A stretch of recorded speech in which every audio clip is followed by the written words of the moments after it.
So I've been allowed to be here for 5 years in Mayapur. I first came in 1975 and 1976. We were, in 75, we were on Tripurari's airport party. We were treated to a 6-week trip. I think 2 weeks in Vrindavan, 2 weeks in Mayapur, and two weeks in Hyderabad. Prabhupada was having programs there. We were not given 1 penny, 1 rupee to spend. It was a completely organized, controlled program. Second year in 76, we were given 10 rupees and told, don't spend it all in one place. I was initially initiated in 1971 in Los Angeles. I had a most amazing experience shortly after my birthday, my 21st birthday. I had driven up from San Diego, actually La Jolla, California, to Seattle. I was being not inducted, but I was being tested, my physical for the U.S. Army. Vietnam War was in full force then. And 5 minutes before I reached the induction center, where they would give me a physical to determine whether I would be sent to Vietnam, I had a traffic accident. And at that point, my dog jumped out the window, the van was totaled, I lost my glasses, and I was wandering around the streets of Seattle crying, calling for my dog, crying, "Tofu, Tofu." That was the name of my dog. So it was a very pathetic scene. Someone who's very attached and liberal-minded, grew up in California, 30 miles south of San Francisco, Haight-Ashbury. We used to take the bus up and watch Janis Joplin, Jefferson Airplane, Grateful Dead in the first row. We were a little young. And then I went to Israel when I was 17, graduated high school. So here I was in Seattle, realizing by force of karma or divine intervention that the external world is very precarious, flimsy. It's impermanent, as Krishna says in Bhagavad Gita. That night, visiting a friend, he had a mantra card in the wall, and we thought it was an Indian restaurant. So we knocked on the door, asked if they served Indian food, and they were very gracious and said, "Yes, we surely do. Please come in." They were so relaxed and so friendly that, excuse me, the next day they said, "Well, we have extra beds in our ashram. You can take this one here and just come and go as you wish. There's no program, there's no disciplinary action." I was 21, but we grew up sort of quickly in California, and I'd been overseas. So during 2 months, I found out it was more fun to be with the devotees.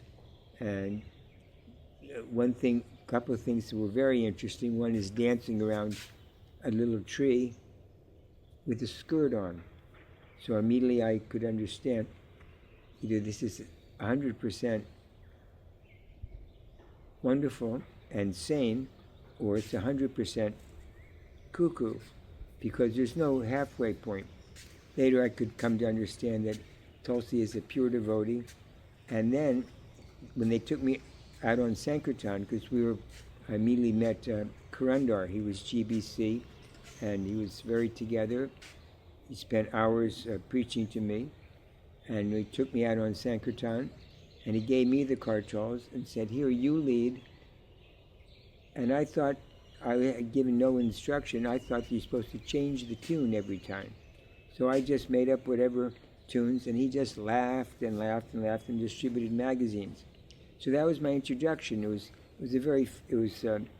like a little family. They'd have 12 courses on the Sunday feast, and everyone was very friendly. So after that, I went to San Francisco, I distributed books for years, and then Rameshwar saved me by bringing me down. He'd fly me down to LAX airport, and then he put me on Triple-Rice Airport Party. We traveled to Spokane, the World's Fair. Then we went to Chicago to distribute books. And the most wonderful thing happened after a couple years of distributing books every day. I developed a plan, a desire to beat Buddhimanta, who had distributed 132 large books in one day in Australia. I thought, well, I'm sort of a nebbish type of personality, or everyone knew I was a little odd bodkins. I was the first devotee in San Francisco. They found a dead rat in their locker. So I was a little undisciplined, unorganized. So I thought, if I could beat Buddhimanta's record, then everyone could understand that if I could do it, anybody could do it. So I worked hard every day, went out, and one day it was just like magic. I stayed up all day, 24 hours, and did 138 books. The most interesting thing from that is that when I went back out, after a brief dinner at the temple, I went to the Chicago bus terminal, and I promptly got arrested for overenthusiasm. They call it flim-flam. There were three mothers and daughters, and a huge Chicago cop saying, that's the fellow who took money from my daughter. So they put me in a paddy wagon. They took me, first they parked for hours behind an Irish bar, and then they took me to the jail. And I'm thinking, oh my God, I have 124 books out. I'm very close to the world's record. And the sergeant who's booking me says, why wouldn't you give $10 and bail yourself out? So I thought, hallelujah. So I took his advice. I gave the $10, and I went to another facility to distribute books. So that was the most wonderful day in my life, and I could understand that, just like Arjuna in the Bhagavad Gita, he's given celestial weapons, divine powers and potency, Maharati. But when Krishna withdraws the gifts, the talents, the powers, the empowerment, then he couldn't even protect a few damsels against a few rowdy, a small gang of urchins, shall we say. So I did ask, I had the nerve, the chutzpah, to ask Prabhupada one question in Washington, D.C., because maybe other people are different, but I always had difficulties in my devotional life. So I said, Prabhupada, I'm doing my service, book distribution, I'm chanting my rounds, I'm doing deity service, but I'm still having lots of problems. And obstacles, like walls, or I feel like I'm running into walls. So he said, keep going. Sooner or later, you figure out how to go over, under, or around.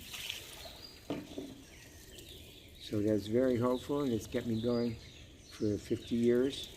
And every day, almost every day, I can honestly say, oh my goodness, thanks Prabhupada, this is the very best day of my life.